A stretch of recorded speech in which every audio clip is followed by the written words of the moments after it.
Olá, meus amigos, boa noite. Estamos aqui hoje, nesse dia tão especial, né? Essa nossa live, que não vai ser ao vivo, mas que vocês todos estarão tendo acesso agora, no dia 26 de dezembro.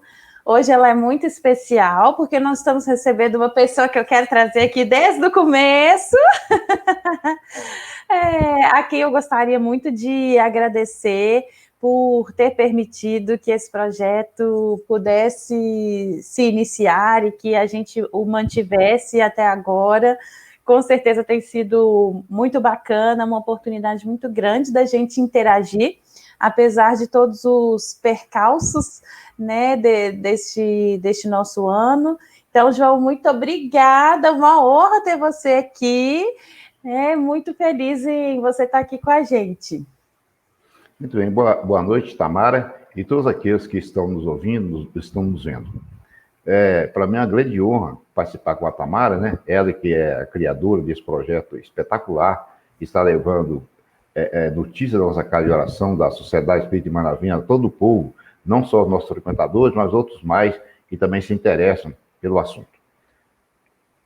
Muito bem, você fica à vontade para fazer as perguntas, mas eu quero de início dizer o seguinte, é que nós vamos falar um pouquinho, é claro que esse início será sobre Jesus, mas para falar sobre Jesus, eu quero primeiro voltar um pouquinho à história, exatamente sobre as revelações divinas, que é as 3 revelações divinas, que chegou até o advento do Espiritismo. Mas para isso eu vou vir por etapas, e se você puder me ajudar a fazer algumas perguntas, seria muito interessante, né? Claro. Tá bom?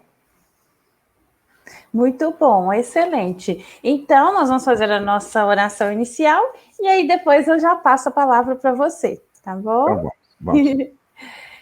Então, vamos agradecer a espiritualidade amiga, a serenar os nossos corações, pedir a presença dos nossos amigos espirituais que vêm nos auxiliando neste projeto, agradecer a oportunidade de estarmos aqui, principalmente a todos os amigos espirituais da Casa de Irmã Lavínia, que essas palavras atinjam os nossos corações, nos auxiliem na nossa caminhada rumo ao nosso progresso espiritual e moral, e que nós possamos assimilar e que todas as nossas reflexões que sairão dessa nossa conversa possam entrar nos nossos corações.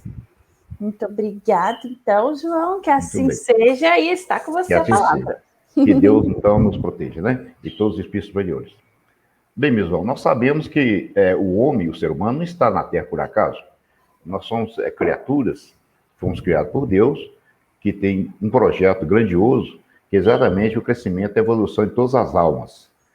E nós fazemos parte de uma população, digamos assim, universal, que povoa em torno da Terra, em torno de mais ou menos alguns bilhões de almas, e alguns reencarnam aqui na Terra em alguns períodos.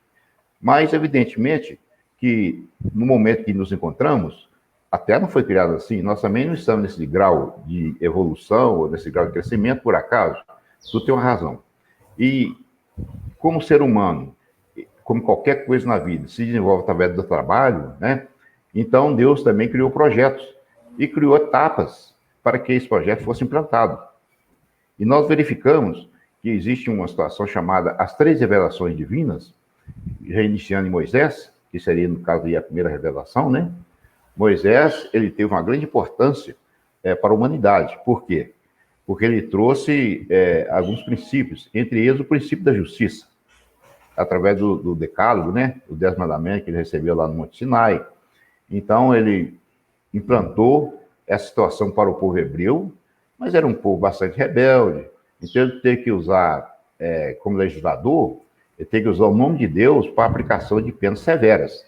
Portanto, o Deus de Moisés, do Velho Testamento, é um Deus severo, é um Deus que praticamente não perdoava. Era olho por olho, dente por dente. E já está de bom tamanho, né? Que naquela época do temor a Deus, né? Do temor a Deus. Naquela época só não tinha, assim, aquele senso moral que temos hoje. Então, o sujeito fazia as coisas a bel prazer.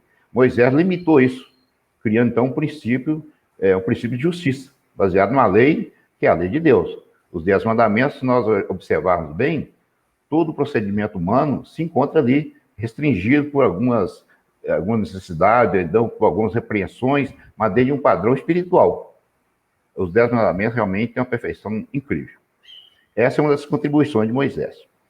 Mas Moisés também, como qualquer ser humano, era um médium.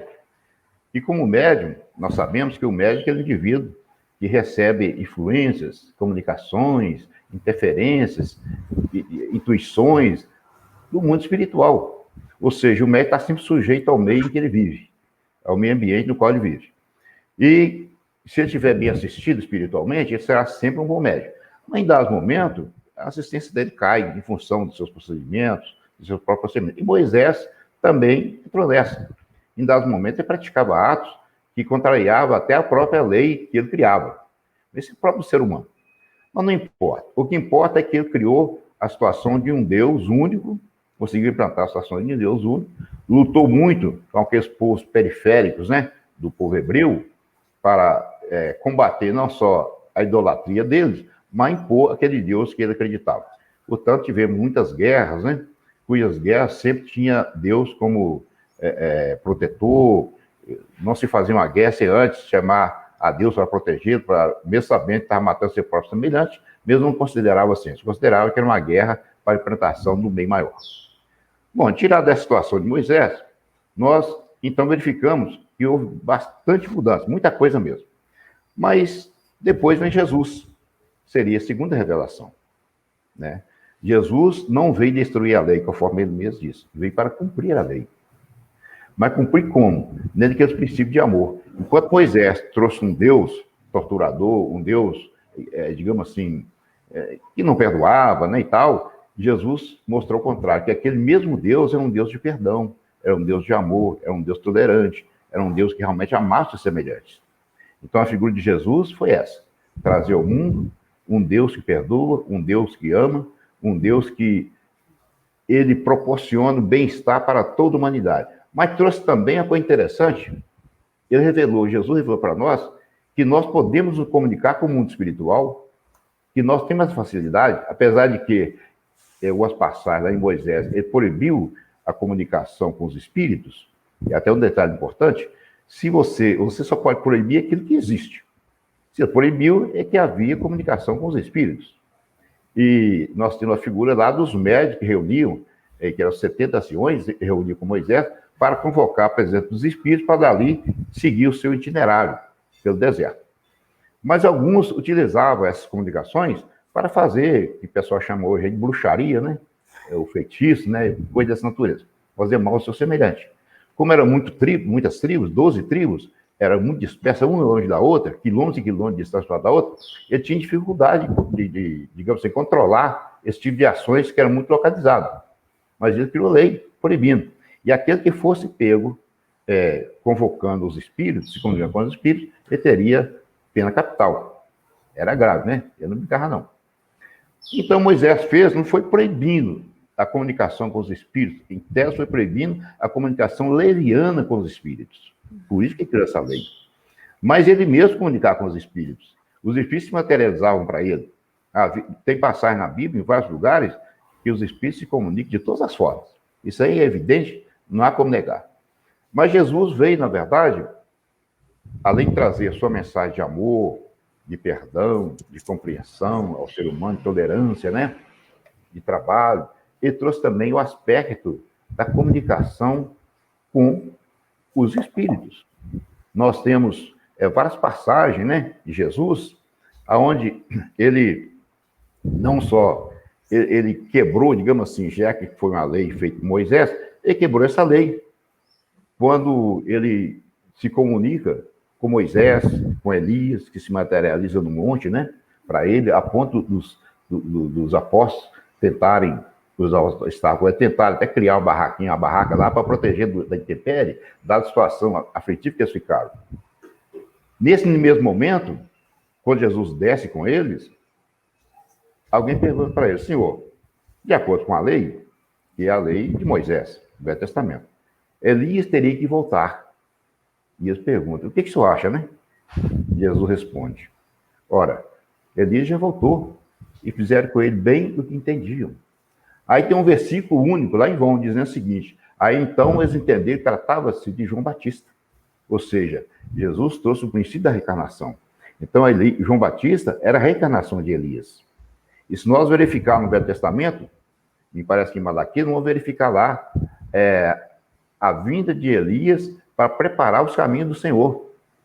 E Elias veio na figura de João Batista exatamente com esse propósito. E o propósito foi realmente isso mesmo, preparar os caminhos do Senhor. Eles eram parentes, eles eram primos, mas eles não se miscuíram na missão de Jesus. Mas ele fez um trabalho interessantíssimo, que foi preparar as pessoas para entender uma nova versão da vida espiritual.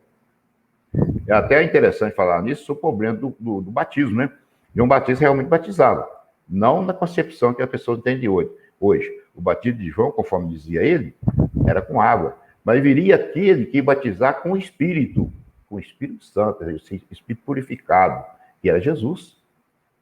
E, na verdade, o batismo que João fazia era espécie de uma adesão à doutrina que João Batista pregava naquela época. Então, nós temos, assim, uma história interessante, o caso do perdão, né? Jesus pregou perdão e pregou com muita vontade mesmo, com muito amor mesmo, né? Mas voltando ainda sobre fenômenos mediúnicos, né? Nós sabemos que um dos fenômenos interessantes, que é de efeitos físicos, né? Foi o primeiro que Jesus fez, quando ele estava numa festa, e alguém disse para ele: olha, o vinho acabou. Ele então mandou que se preparasse lá uma porção de água e abençoou aquela água, e a água se transformou em vinho. Segundo dizem, era o melhor vinho que o pessoal bebeu naquela noite. Então, Jesus provocou esse fenômeno, que nós sabemos muito bem de que se trata, são fenômenos de efeitos físicos, fenômenos de mediunidade estudado pela doutrina espírita. E muitos outros, aí, curas, o pobre desobsessão, que ele afasta o espírito do indivíduo que está obsidiado, apesar de que o pessoal diz lá que os espíritos tomaram os porcos, né? Sim. É pouco provável, mas tudo bem. Mas, de qualquer forma, um fenômeno aconteceu. Ele expulsou o espírito. E Jesus, por si só, tinha essa capacidade, né? Então, nós temos muitos fenômenos mediúnicos ocorridos na Bíblia e no Novo Testamento, que realmente mostra a figura de Jesus intermediando. E tem outros passar mais sobre reencarnação que nós não precisamos citar. Outro interessante também é sobre o perdão. O perdão é uma figura que não existia na lei de Moisés.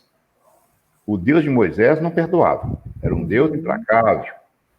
Um Deus que, se você cometesse uma falta que fosse definida lá como daquela falta gravíssima, ele ia direto para o inferno. Nunca mais tinha jeito de sair de lá, né? Jesus fez o contrário. Ele disse o seguinte: cada um com aquilo que ele próprio, ou seja, cada um tem aquilo que ele próprio criou. É o problema da sementeira, é o problema da colheita. Você colhe aquilo que você plantou, nem mais nem menos. É o princípio da justiça. Mas quando apresentava para ele a mulher, que segundo diz era adúltera, né? E eles queriam matá-la, apedrejá-la, porque era lei naquela época, até os próprios parentes, como pai, filhos, irmãos, faziam parte dessa matança, né, de assassinato, mas tudo dentro da lei. Então, eles trouxeram a mulher. E Jesus perguntou, disse: atire a primeira pedra aquele que não tiver pecado. E ficou quieto lá, escrevendo na areia e tal, a mulher ali. O pessoal foi afastando, se afastando. Primeiro os mais velhos, naturalmente mais pecaminosos, né? Tinha mais culpa no cartório. Tem. O cara viveu mais. Depois os mais jovens. Mas é claro que quando Jesus fez isso, eu acredito que aquele grupo já estava ali de alguma forma sendo conscientizado para pesquisar o seu passado. E se fosse no abrupto, provavelmente não haveria essa recusa de aplicação da pena. Mas eles tiveram a obrigação, forçada talvez pela espiritualidade maior, de pesquisar a sua própria consciência. Pesquisaram e perceberam que todos eles tinham faltas. Sim. Então Jesus perguntou para a mulher: cadê os que te acusam, né? Não estão, então. Eu também não te acuso. Vai e não peques mais. Ou seja, o nosso castigo, os nossos problemas são resultado dos nossos pecados, dos nossos atos, né? É aquele princípio básico. Você colhe aquilo que você planta. Se você cometeu crime, cometeu pecado, pagar por ele. Se não cometeu, não vai pagar. Mais ou menos E isso, o principal é isso, né? Assim, ele poderia ter feito ali ter feito um sermão, ter feito qualquer coisa. A única coisa que ele falou foi: vai e não peques mais. Ou seja, é daqui para frente. O que passou, passou. Na linguagem popular. Recomeça. Na linguagem popular. Ele não pagou sabão para ela. Exatamente. O que nós normalmente fazemos, né? E ele poderia ter feito várias coisas. Ele não precisava de ter dado nem aquela lição para o povo que estava lá. Ele podia ter materializado ela em outro lugar. Sim. Ele podia ter feito qualquer fenômeno. Mas ele fez assim o educador, né? Ele deixou a lição e o principal, né? Eu acho que o principal nisso aí é o que deixa de mensagem para a gente, né? Recomeça. Vai de novo, não fica preso em culpa, não se martiriza, recomeça. Porque se nós... E para recomeçar, nós temos que nos perdoar. E se você não entender que você cometeu um erro, como qualquer ser humano pode cometer, você nunca vai recomeçar. Então, o recomeço parte do princípio do perdão. E eu não posso perdoar o meu semelhante se eu não consigo perdoar a mim próprio. Agora, perdoar não é cair assim naquela mesmice de achar que, vou fazer pecado, depois eu perdoo a mim próprio. Não é nada disso, né? É um negócio consciente, né? É uma coisa consciente. Como alguns grupos religiosos costumam dizer, você vai lá, confessa uma culpa, recebe um perdão, dali para diante não tem pecado mais. Só você cometer, né? O pecado já era, né? Então não tem jeito. Não é o nosso caso, né? Mas aí nós voltando aí a Jesus, veja bem, é claro que Jesus, para ter esse procedimento, tem que nascer. Jesus nasceu. Nasceu como qualquer criança. Não vou entrar em detalhes supérfluos sobre o que aconteceu, não. Vou entrar no detalhe do nascimento de Jesus. Segundo a espiritualidade, Jesus, para encarnar aqui na Terra, não é reencarnar, encarnar aqui na Terra, ele teria vindo de planetas superiores. E ele não veio direto, porque a atmosfera que envolve a Terra, a atmosfera muito densa, né? É densa demais. Então, nós podemos ter camadas de atmosfera, assim, uma atrás da outra, e cada um de nós se enquadra numa camada de conformidade com o nosso grau evolucional. Então, eu estou na camada X, digamos, você está na camada Y. Então, na verdade, todos nós temos nosso perispírito, mas nosso perispírito, apesar de ter formado o mesmo produto, a atmosfera da Terra, mas com um produto diferenciado de conformidade com o grau evolucional de cada um. Uhum. Portanto, não é todo mundo igual, como se pensa. São semelhantes em muita coisa, mas igual não. Essa nuance, ela existe sim. Mas Jesus, então, para poder encarnar aqui na Terra, ele tem que passar por um sistema de adaptação.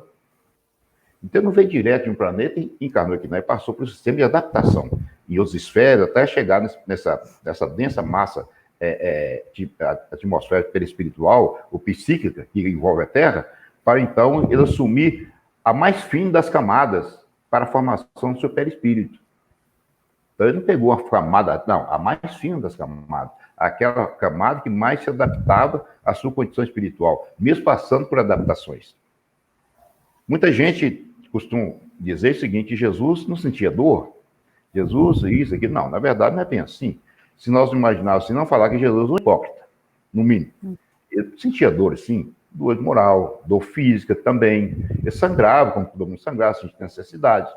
Só que é um indivíduo, como qualquer pessoa de grau evolucional alto, controla todos esses fenômenos fisiológicos, todos esses fenômenos psíquicos, e tem essa capacidade. Temos aqui na Terra gente que tem essa capacidade, não igual a de Jesus, mas mais ou menos, que aliás não seria nada demais, que Jesus disse, eu faço essas coisas, vocês poderão fazer muito mais. Uhum. Então, ele não se colocou como único. Não, ele disse o seguinte, que ele estava ensinando, mandou chegar a ponto dele e ultrapassá-lo. Coisa que eu acho para nós, para mim, no meu caso, é bem difícil, né? Mas ele colocou essa possibilidade, tá certo? Colocou essa possibilidade. Mas muito bem, mas voltando ao nascimento de Jesus, ele encarnou sim. Para isso foi escolhida uma mulher, claro, uma mulher que tivesse condições espirituais competentes para assumir na sua madre aquele espírito grandioso que era Jesus. Portanto, Jesus era um filho independente. Muito. Independente, ele não era agarrado à saia da mãe, não. Sim. E nem à barra da calça do pai. E ela muito preocupada com ele, né? Eu acho bonito uma fala que diz que ela estava muito preocupada com ele, porque ele tão pequenininho, já querendo ajudar na marcenaria e tudo. E aí ele olhou para ela e falou assim, eu vim para servir. Quer dizer, já estava mostrando, né? Ó, fica calma que aqui é diferente. Até que a passagem também, que ele ficou ausente, procuraram ele de todo lado e encontrou ele no templo, né? Lá no meio dos estudiosos da época, do Velho Testamento, das leis, discutindo o assunto que criança não tinha acesso àquele tipo de procedimento. Ele já fazia. Quer dizer, então ele sempre demonstrou quem era ele, né? Então, voltando ainda ao nascimento de Jesus, então o que acontece? Enquanto também um pai, que é José, né? Evidentemente uma pessoa de estirpe deve ser muito boa, para ser pai e mãe de um espírito da natureza, tem que ser espíritos grandiosos, não é qualquer um não, né? Jesus vem então numa situação bastante interessante, que era a época do censo em Jerusalém, né? Eles estavam fazendo um censo. E eles vieram exatamente para poder se registrar. E no caminho foi quando Maria, então, deu a luz, né? Não tinha hospedaria, hoje nós chamamos de hotel, né? Não tinha hotel, não tinha nada, não tinha pensão, tudo lotado, que vinha gente de vários lugares. Um lugar que eles encontraram foi uma estrebaria, não hospedaria, uma estrebaria, né? Conta a história assim, onde lá, né, Jesus nasceu entre os mais humildes seres da natureza, né? E Jesus nasceu aquela criança bela, como toda criança, mas com esplendor grandioso, por ser ele realmente uma figura grandiosa, e teve como, digamos assim, como elementos mais próximos da sua recepção, aquilo que é mais natural no mundo, que são os animais. Os animais não desejam mal a ninguém, o animal não tem raiva, o animal não se vinga, o animal ele só tem um procedimento instintivo para a sua sobrevivência. Portanto, não se fala que o animal perdoa, deixa de perdoar, mas ele não ofende. É totalmente, totalmente desprovido de qualquer sensação de maldade. O que o ser humano realmente não tem. Talvez se Jesus nascesse no centro de Jerusalém, na cidade lá, a recepção seria diferente. O ambiente espiritual que estaria ali seria diferente. Enquanto que no Estrebarei, no ambiente é puro, natural, puro, né? E segundo consta, nesse instante teria surgido uma estrela interessante que demonstrou para os reis magos, né, a direção, que eles já teria tido uma visão, teria tido uma intuição de que o Filho de Deus nasceria, e eles seriam avisados, e foram avisados através dessa estrela, e seguiram essas estrelas. Aliás, essa estrela, né, até chegar na estrebaria. Olha que consta a história, e nós acreditamos que a história narra um fato maravilhoso, espetacular, e isso aí dá vida a essa situação que nós temos de Jesus, que é o ser divino, que é o ser mandado por Deus, né?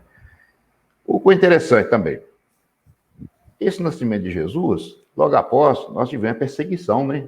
Herodes perseguiu as crianças, porque ficou sabendo que ia nascer um novo rei, e esse rei ia trazer situação embaraçosa para a política romana, aquele povo todo ali, então, nada mais, nada menos que matar o vindouro, né?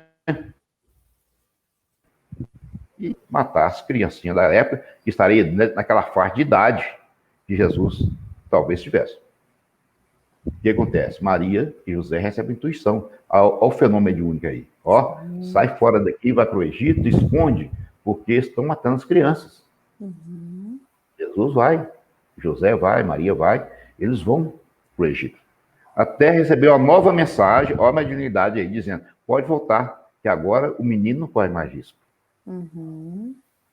É maravilhoso essa história de Jesus, né? Mas Jesus, aquele período que Jesus ficou, que não consta da história, aquele período que ficou nebuloso, que não sabe para onde ele foi e tal, existe uma série de conjecturas, não devemos nem entrar nisso, mesmo porque não temos certeza, né? Mas existe trabalhos mediúnicos a respeito, algum livro psicografado, alguma coisa, mas de qualquer forma, eu acredito que Jesus, nesse período, estava simplesmente se preparando para a sua missão, junto à sociedade, junto ao povo. Por isso, ele tem esse período de desaparecimento, entre aspas, né? Devia estar se preparando para encarar aquela missão que ele teria que cumprir. Que é bom que se diga, alguém diz assim, mas todo mundo que sofre, sofre porque tem algum problema do passado, né? Nem sempre. O sofrimento não significa castigo, não. Sofrimento significa, às vezes, até uma situação de grandeza. Por exemplo, o caso de Jesus. Jesus não tinha nada a pagar, mas para demonstrar para aquele povo da época, e até hoje, né? A sua importância, ele tinha que passar por situações cruciais que o povo comum passa. Que situações era que era? Ser acusado, ser perseguido, né?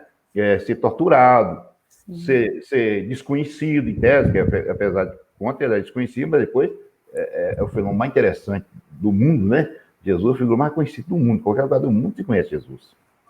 Até não tem seguidores. Sabe que os cristãos do mundo é um percentual até pequeno em relação a diversas religiões. Mas todo mundo sabe quem é Jesus. Portanto, tem antes de Jesus e depois de Jesus, né? Então, a história divide assim. Aí verificamos o quê? Que Jesus, então, está se preparando para a missão que ele tinha em mente. Outra coisa também, quando Jesus começou o seu trabalho, ele não foi nas faculdades, né? Não tinha faculdade naquela época, mas tinha os negócios de lugar de ensino, de grande importância, não. Ele foi procurar pessoas simples, para formar o seu staff. Pessoas simples, porém não ignorantes. Simples. Ele, então, pega os pescadores, pega até sujeito que trabalhar na área tributária, ele pega todas aquelas pessoas que eram simples de coração, que, na verdade, foram espíritos já preparados para dar staff a Jesus Cristo. Mesmo porque, antes de Jesus nascer também, já tiveram outros que reencarnaram antes, também para preparar esse caminho. Entre eles, João Batista, mas outros mais ainda. Né? Então, nós verificamos que Jesus não veio sozinho. Ele veio com um staff enorme, né? De espíritos encarnados aqui na Terra para sustentá-lo no trabalho que ele ia fazer. E esses homens tão importantes eram todos dotados de mediunidade, todos eles. Sim. Alguns com a fragilidade normal do ser humano, né? Sim. E afinal, eram seres humanos. Como o Pedro, né? Que todo mundo fala que era impulsivo, nervoso. O Pedro, o Tomé, né? O Tomé também, né? Cheio de dúvida, né? Acreditava, né? Ele vai por aí afora. Então, nós vemos o seguinte, que, na verdade, quando Jesus formou o seu staff, formou o seu grupo de trabalho, ele teve, aí vem a importância, que mostra o seguinte, todos nós temos nossas falhas, todos nós temos nossos problemas, mas todos nós pagamos também pelo erro. Então, Jesus ajuntou aquele grupo lá, de 12, né, e tal, e entre eles tinha tesoureiro também. Tinha tesoureiro também. Como qualquer grupo, todo grupo precisa sobreviver. E para sobreviver precisa de recursos. E o recurso, em qualquer lugar do mundo, chama-se dinheiro. Exatamente. E o tesoureiro era o Judas, né?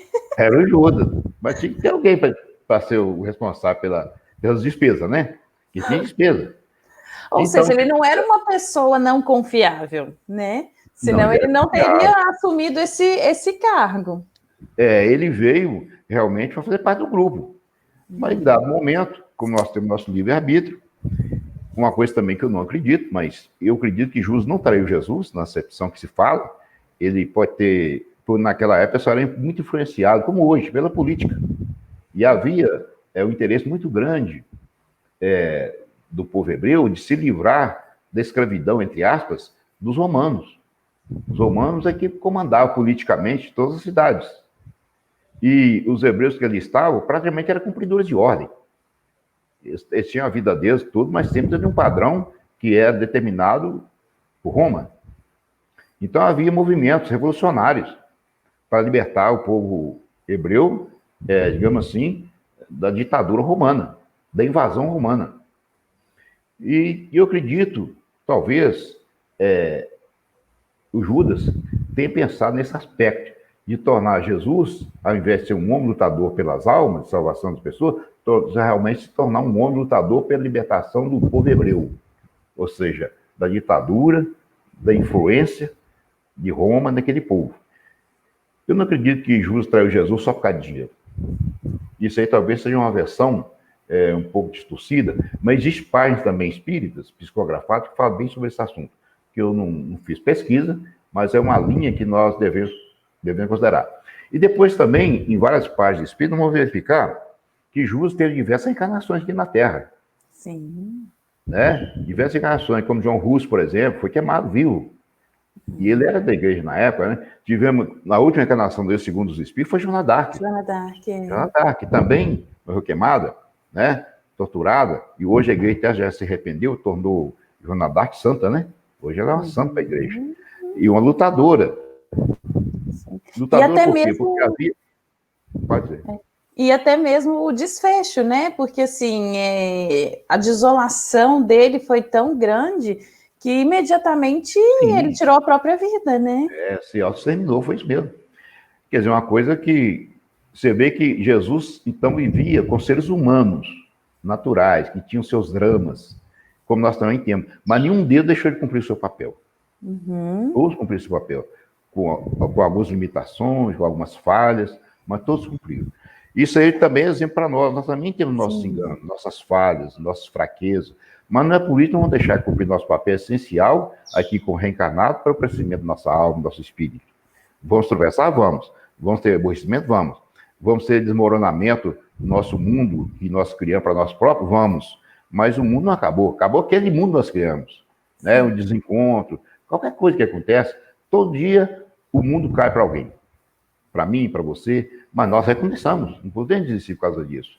E é isso aí que o Espiritismo vem nos trazendo, né? Essas palavras que, na verdade, vêm de Jesus. Não que ele dissesse nesse tom, dessa forma, mas a doutrina espírita veio exatamente para isso. Né? Mas então, por essas razões, é que nós devemos comemorar, e outras muitas que nós não temos nem como citar, né? Devemos comemorar com ardor o nascimento de Jesus. Porque a gente não comemora a morte. Mesmo porque a morte física, para nós, é uma ilusão. Ela não existe, que só morre o corpo, e mesmo assim o corpo não morre, se transforma em diversos elementos químicos que vão compor a natureza.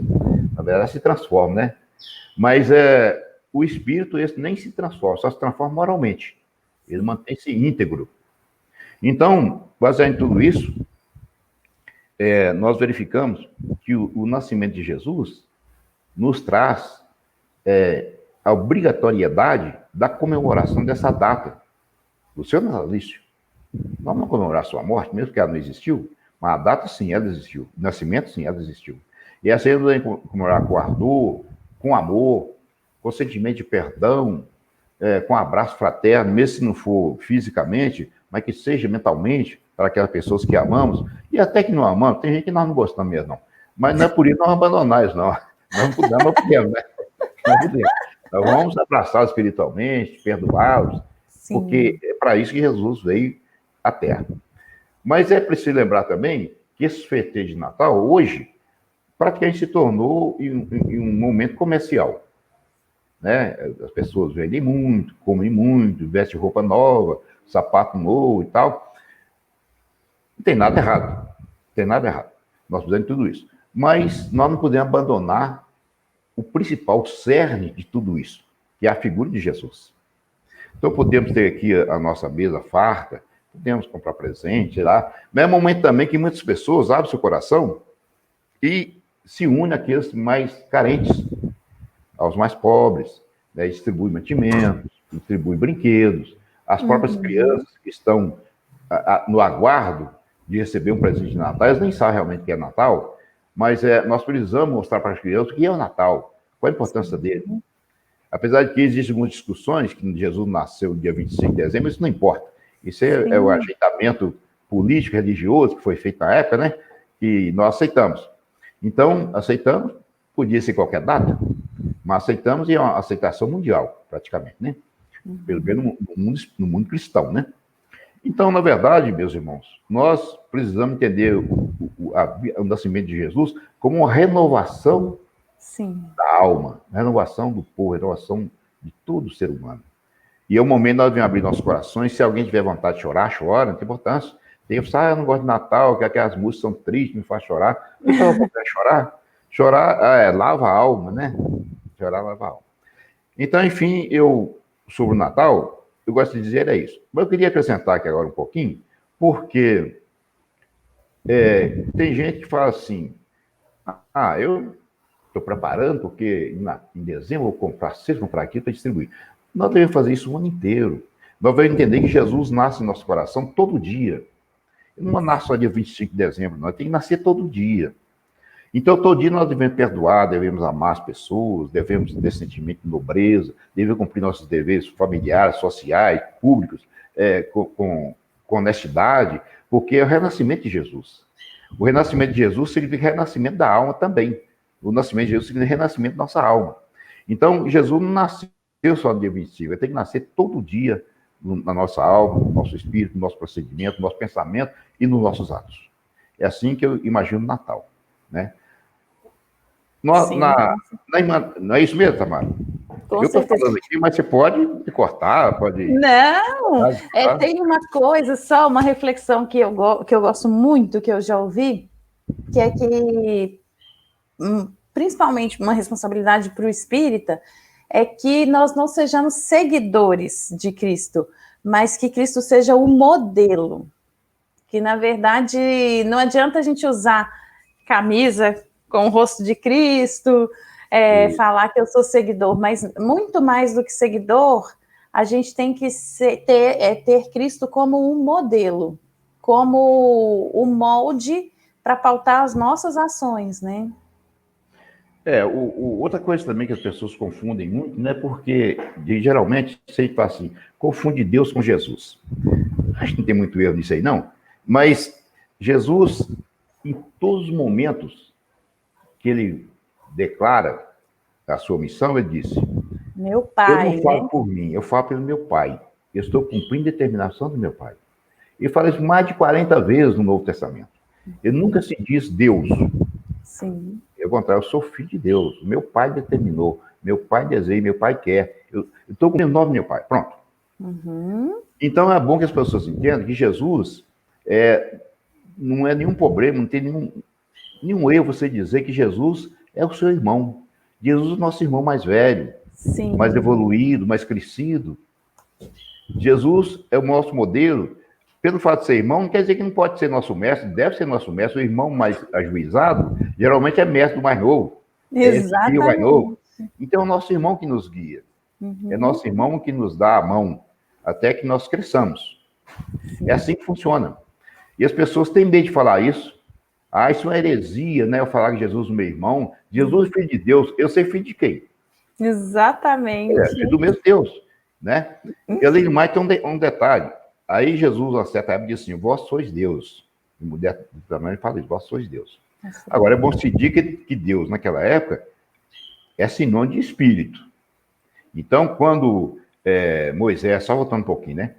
Quando Moisés recebeu a incumbência de salvar, de tirar o pessoal da escravidão lá no Egito, está lá bem claro: o Espírito se apresentou a Moisés sobre a sarça em forma de fogo. O Espírito, a palavra está Espírito. Mas em seguida, no mesmo texto, continua: aí Deus, se referindo ao Espírito. Uhum. Espírito, sinônimo de Deus. Então, Deus, no Velho Testamento, não é esse Deus cósmico, universal, que nós entendemos hoje, não. Deus é sinônimo de Espírito.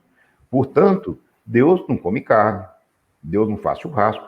Mas os hebreus sacrificavam animais e faziam churrasco mesmo. Com óleo, com farofa, e tal, tudo dentro dos padrões para Deus. Olha, claro que Deus não vai comer carne. A simbologia, não era simbologia, não. Os espíritos ligados ao povo de Moisés, que eram eles mesmos desencarnados, muitos, né?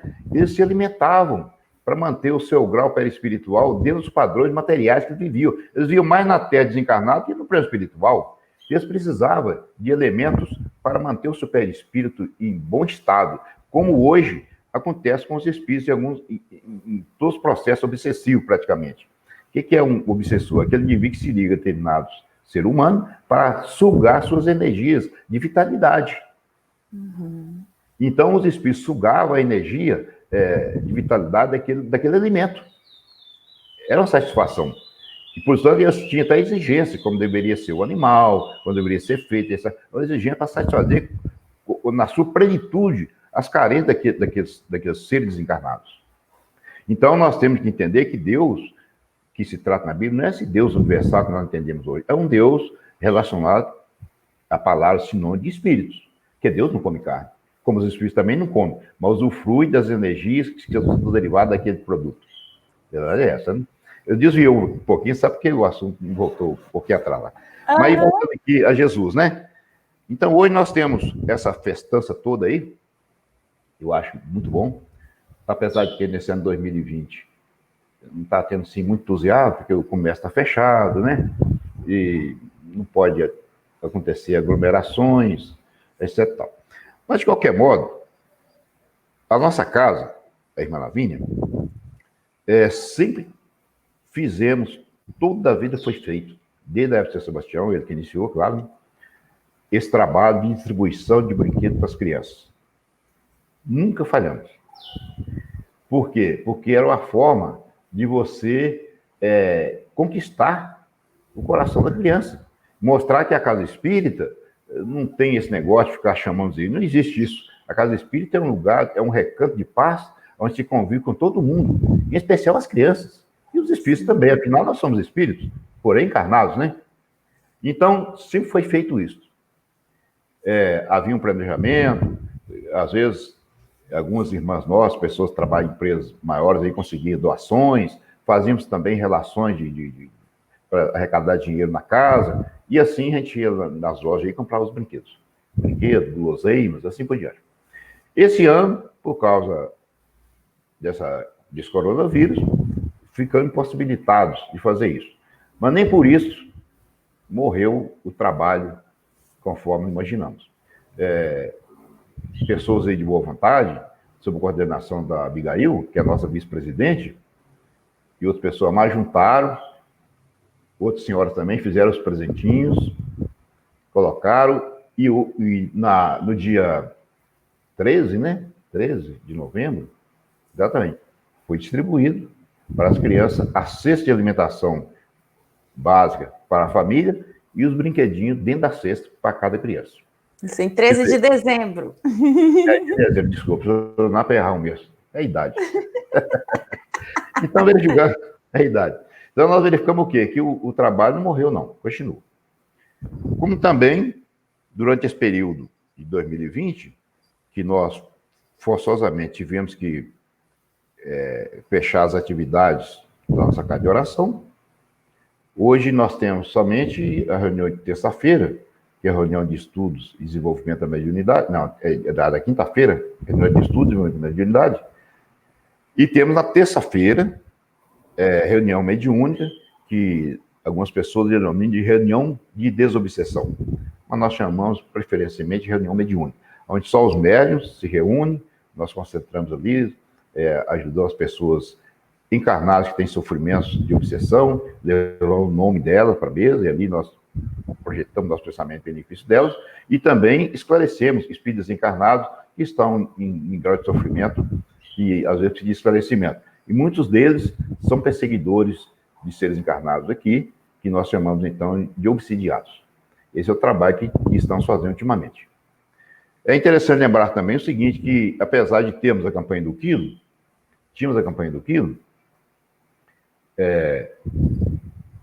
então, aparentemente, a campanha do quilo desapareceu, porque nós íamos às casas, né, de rua em rua, procurar e tal. Hoje, não. A campanha do quilo é feita virtualmente e com a participação de muitas pessoas. Portanto, ao invés dos mantimentos diminuírem, parece que aumentou. A doação aumentou. Tem mais condições de alimentar mais pessoas, mesmo saindo nas ruas fazendo pedido. Mas é até interessante aqui, a minha assistente lançou aqui na minha frente aqui um quadro, né? Para não me perder. Foi excelente. Ela não está aqui, não, ela está distante me monitorando. Mas é interessante o seguinte. Então, vamos voltar aqui um pouquinho sobre o relatório de atividades da Irmã Lavínia no ano 2020. Então, por exemplo, no grupo de senhoras, que nós temos lá na Irmã Lavínia, que é as senhoras do grupo de senhoras Irmã Maria Luísa, foram feitas esse ano 2.846 máscaras, também sob a orientação da Abigail e outras senhoras que trabalham nessa área, para distribuir às pessoas carentes. Foi distribuir quase 3.000 máscaras. Eu achei muito importante, né? Então, o SACAP não está parado. Também tive a distribuição de enxovais para recém-nascidos, que as pessoas não deixaram ficar grávidas, não, né? Continuam ficando grávidas. Então, e lá nós tivemos esse trabalho, né? De distribuir às pessoas carentes ajuda para que as pessoas geralmente não têm condição de comprar uma banheirinha, comprar uma roupinha. Então, isso é feito com muito amor pelas nossas irmãs. Tivemos também um trabalho feito na casa, que é a limpeza e desinfecção da casa. Manutenção. Essa manutenção foi executada mais ou menos no meio do ano pelos jovens e por outras pessoas que também foram lá para nos ajudar.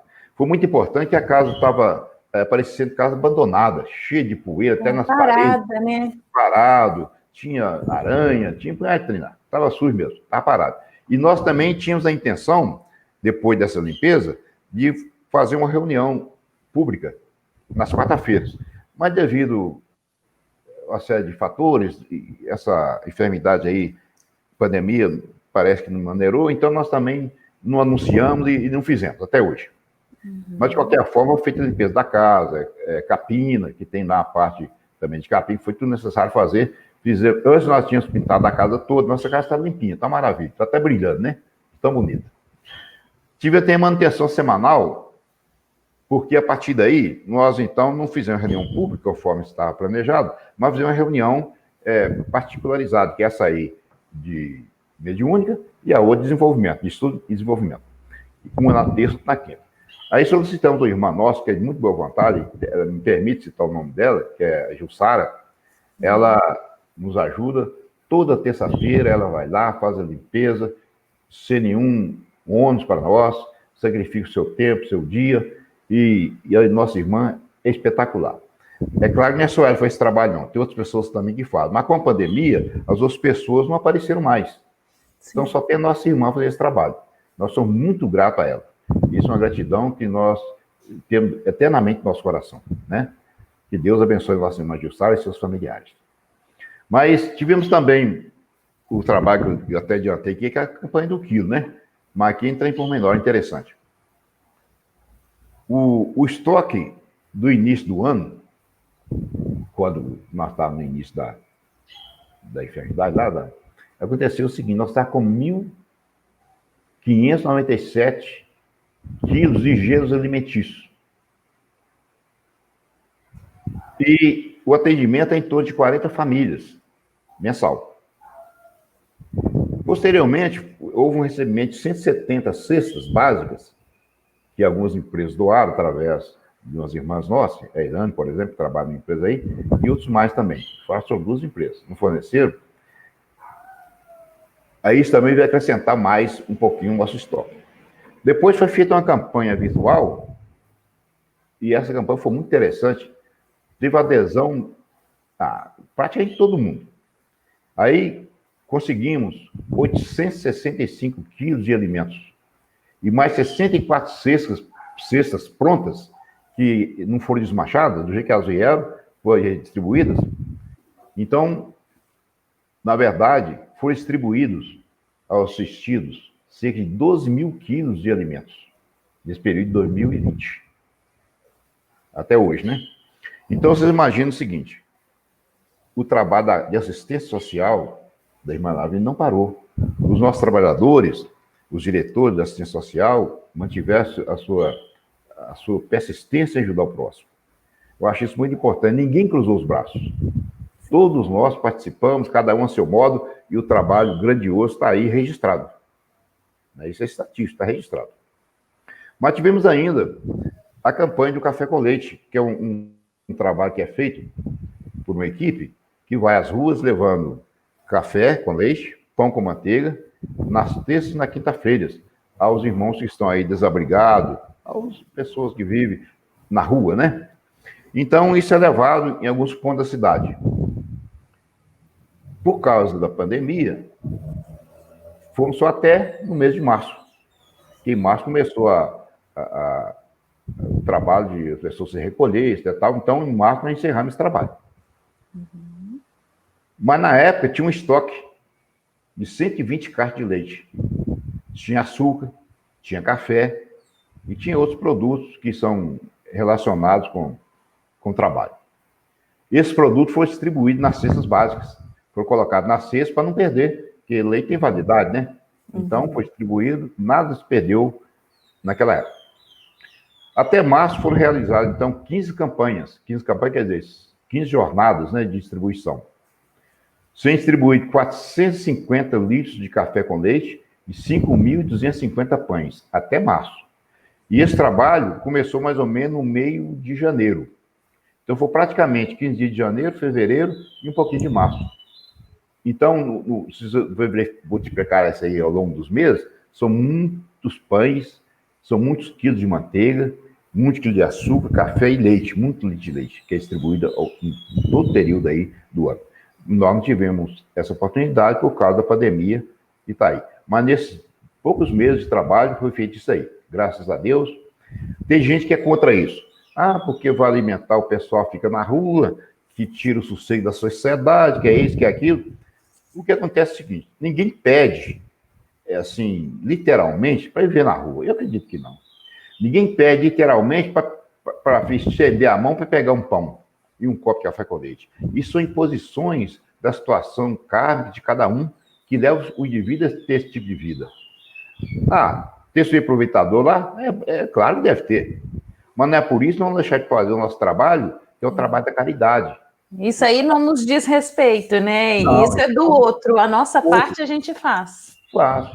Então, isso aí eu acho muito interessante. Uma certa época, eu fui convidado por uma autoridade a comparecer no gabinete dela para explicar sobre a distribuição do café com leite nas ruas. Eu não fui. Eu mandei um recado. Se quiser, pode vir cá conversar comigo, eu explico direitinho o que acontece no nosso trabalho. Estava repreendendo o nosso trabalho, porque disso nós estávamos ajudando a sujar as ruas, a trazer sujeira e mau cheiro dos moradores daquele lugar. Ora, isso não é problema nosso. Nosso problema é igual médico. É igual médico, o pessoal da saúde. O problema do médico é salvar a vida. Não importa se o sujeito cometeu crime, se ele é criminoso, se é aquilo. Não importa. Exatamente.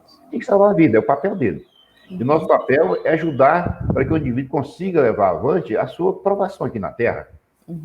Pelo menos vive mais, né, para trabalhar mais e ficar mais experiente ao longo da vida. E outra coisa também, nós aprendemos a ser caridosos. A caridade é um exercício que se faz com a educação física. Você tem que exercitar permanentemente.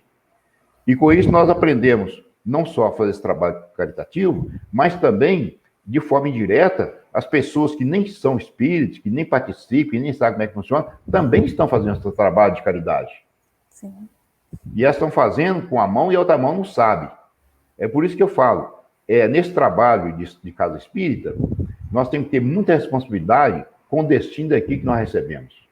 É por isso que nós temos uma diretoria, pessoas honestas, pessoas sinceras, que não tem um centavo de rentabilidade em nada. Ao contrário, nós tiramos nosso bolso para ajudar a nossa casa. Porque a nossa casa não tem ajuda de político, de estrutura política nenhuma, nem municipal, nem estadual, nem federal.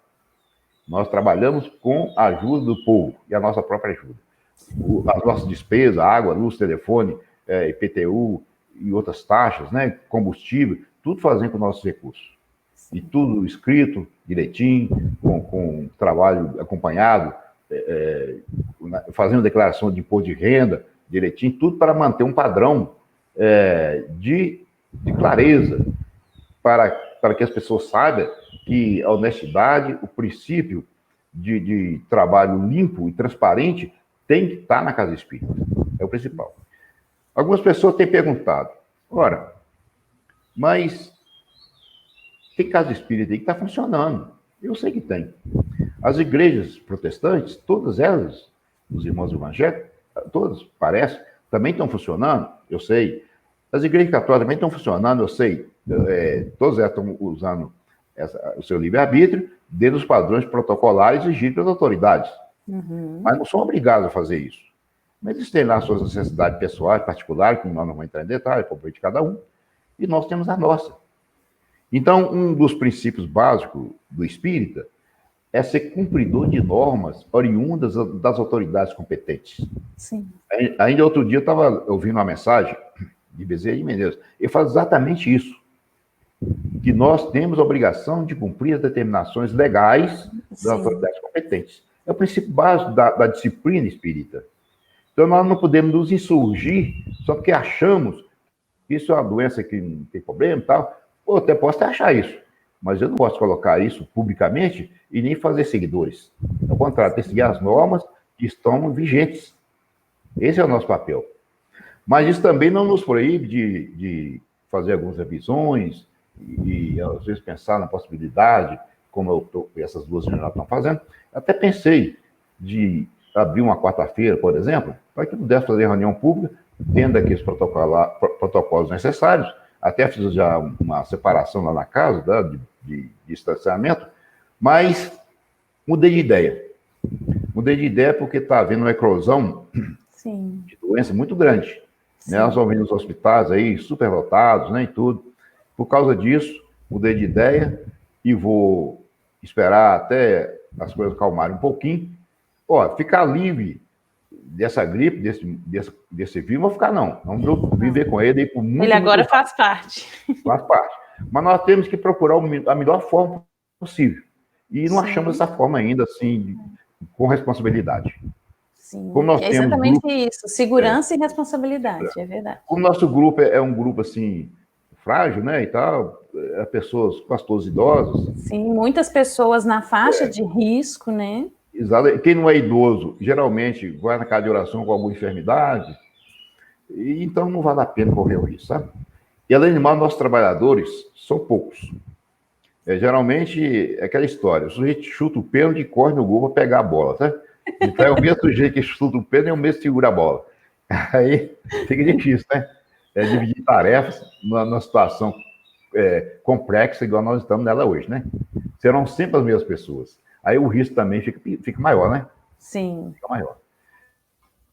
Então, meus irmãos, eu tenho esse pensamento comigo em relação a tudo isso aí.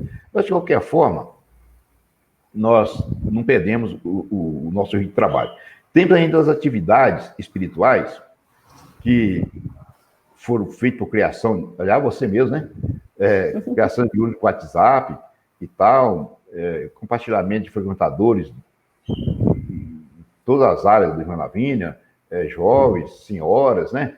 Pessoas médiums, até pessoas de fora que foi convidar por você, né? Belas palestras. Ou seja, nós estamos mantendo esse trabalho de vibração uníssono com aqueles que vibram no mesmo diapasão, com palavras de estímulo, sem discussões. É muito interessante esse trabalho que está sendo feito através da mídia.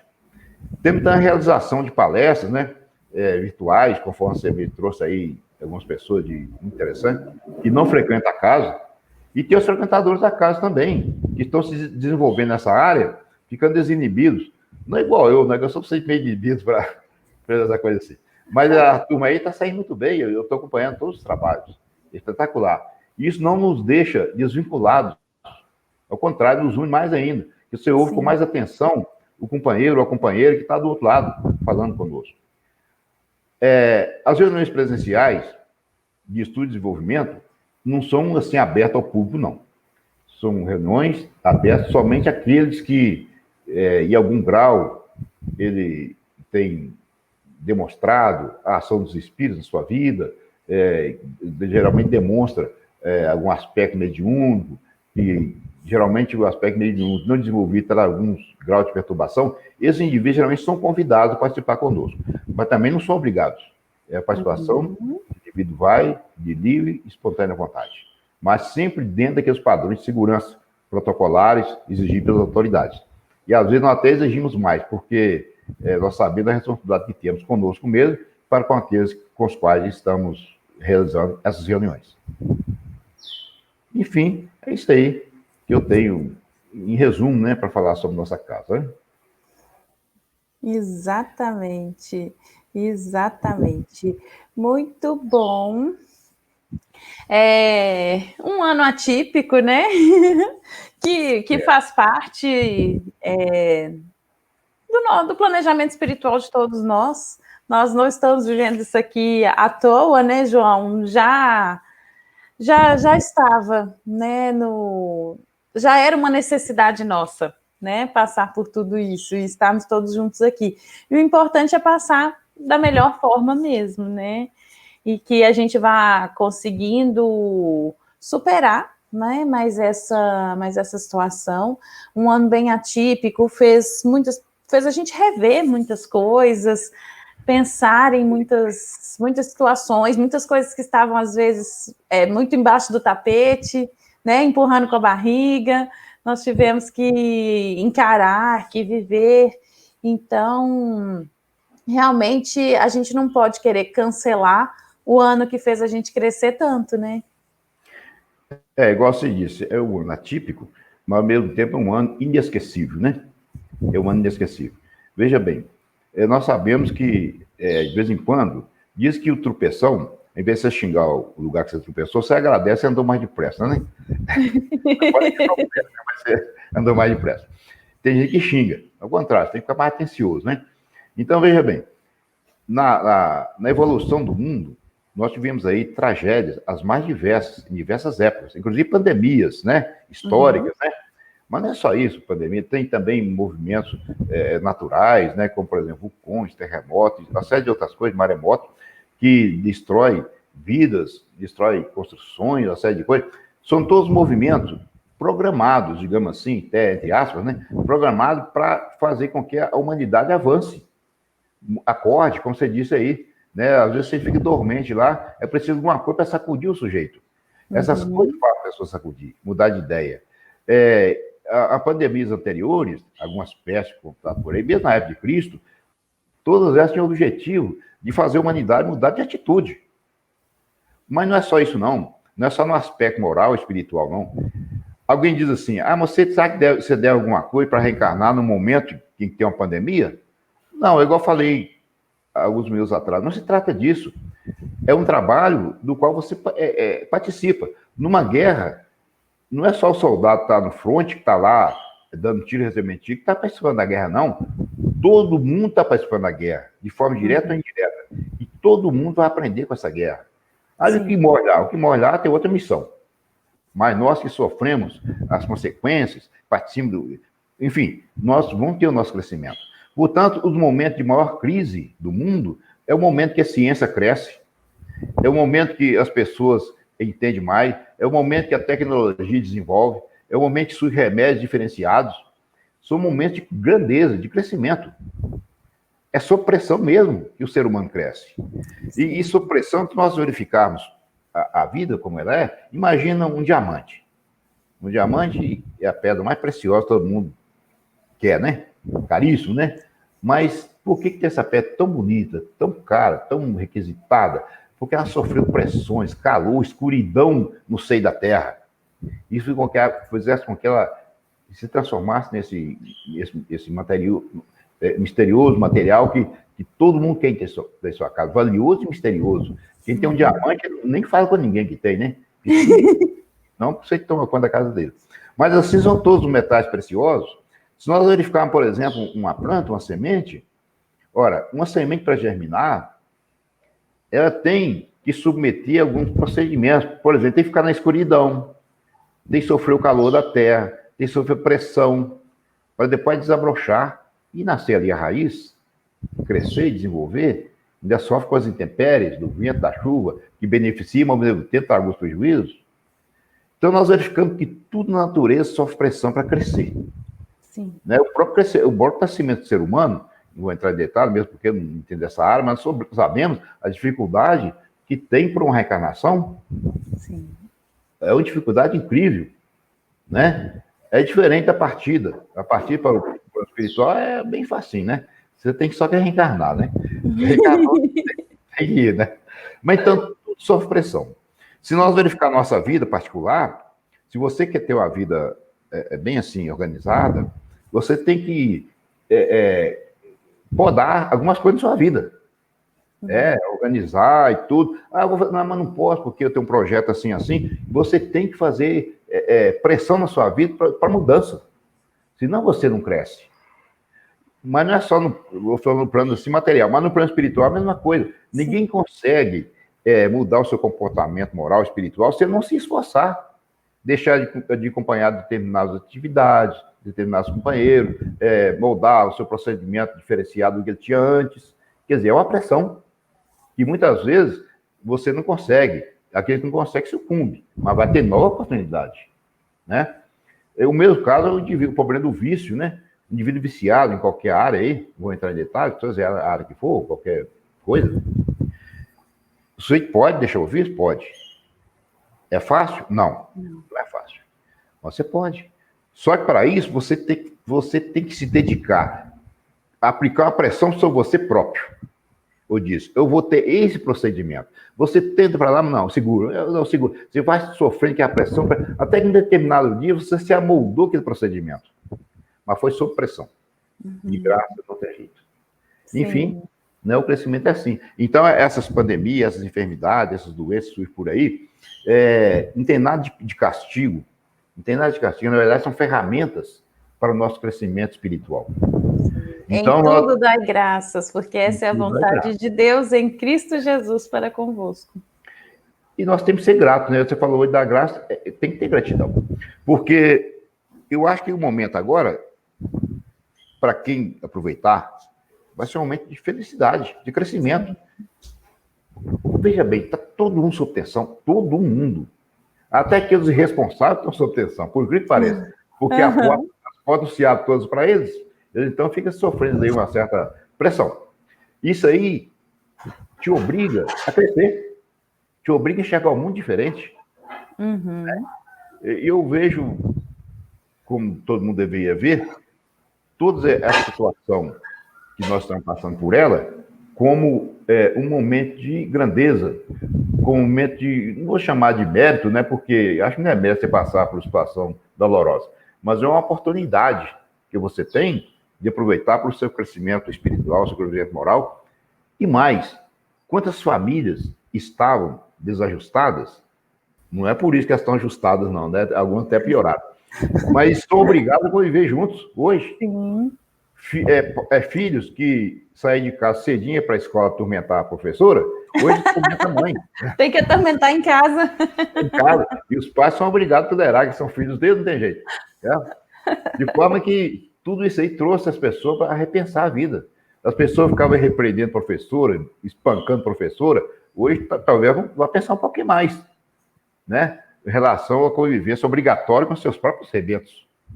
Exatamente. E meus familiares, né, que às vezes estão assim, obrigados a conviver junto, sentar na mesma mesa, que às vezes vocês saíam cedinho, levavam uma marmita, almoçavam por lá, voltavam de noite, escovavam os dentes e ia dormir. Agora não, você tem que ficar por aqui mesmo, né? Comer junto, olhar para a cara do outro, sem rusga, né? Você tem que fazer um pouquinho de sacrifício, né? É verdade, né? Tolerar um pouquinho mais. Isso aí, Tamara. Muito bom, excelente. Então foi muito bom, João. Ótimo receber você aqui. Esperamos você novamente. Obrigado. Então, essa é a última live de 2020, mas a gente vai manter esse projeto em 2021. Já estamos fazendo o planejamento para o próximo ano. Na verdade, ele começou bem despretensioso. A intenção era fazer a palestra com o Jack Darsa, só aquela nossa primeira palestra, mas aí a gente teve o engajamento das meninas do grupo de jovens, e isso foi muito bacana. E depois a gente começou a chamar as pessoas, e foi crescendo, e até uma amiga, a Cida Praieiro, que já é conhecida de todo mundo aqui, ela falou, olha, já é um compromisso, não acaba por aí, não. Eu acho isso interessante. E outra coisa, pessoas do nosso grupo, né, também tem surgido aí, assim, de uma forma interessante, que as pessoas ficam caladinhas, quietinhas, agora estão fazendo palestras, fazendo leituras, né, fazendo algumas exposições. Eu acho isso interessantíssimo, né? Agora, eu vou ser sincero com você, eu não tenho, assim, muita facilidade para essas coisas, não, sabe? Virtual, não, sabe? Mas foi muito bem. Foi muito bem. Então, para poder fechar dentro do tema, né, que foi falado, eu vou ler um texto de Emmanuel, por psicografia do Chico, que se chama, que é do livro Antologia Mediúnica do Natal, e é a prece da manjedoura. Que ótimo. Isso. Então, para a gente fechar, vamos fechar com essa prece. Senhor, diante da manjedoura em que nos descerras o coração, ensina-nos a abrir os braços para receber-te. Não nos relegues ao labirinto de nossas ilusões, nem nos abandones ao luxo dos nossos problemas. Vimos ao teu encontro, cansados de nossa própria fatuidade. Sol da vida, não nos confies às trevas da morte. Fortalece-nos o bom ânimo. Reaviva-nos a fé. Induze-nos a confiança e a boa vontade. Tu, que renunciaste ao céu, em favor da terra, ajuda-nos a descer com o supremo bem para sermos mais úteis. Tu, que deixastes a companhia dos anjos sábios e generosos, por amor aos homens ignorantes e infelizes, auxilia-nos a estender com os irmãos mais necessitados que nós mesmos o tesouro de luz que nos trazes. Defende-nos contra os vermes da vaidade. Ampara-nos contra as serpes do orgulho. Conduze-nos ao caminho do trabalho e da humildade. E, reconhecidos à frente do teu berço de luminosa esperança, nós te rogamos, sobretudo, os dons da simplicidade e da paz, para que sejamos contigo fiéis a Deus, hoje e sempre, que assim seja. Mas minha irmãzinha Tabara, muito obrigado, Jesus te abençoe, né? Amém. Você tem sido para nós aqui uma alavanca que sem ela não teríamos como movimentar o que estamos movimentando hoje. Você é a alavanca desse movimento espetacular, né? E eu continuo pedindo você para nos dar esse apoio que sempre deu, porque a nossa casa precisa de pessoas assim, né? Jovens, dinâmicas e que tem compromisso, né? E você é filha da casa, claro. Aliás, você é praticamente mais que eu não sou filho da casa. Eu cheguei lá, novo, né? Mas você é filho da casa mesmo, né?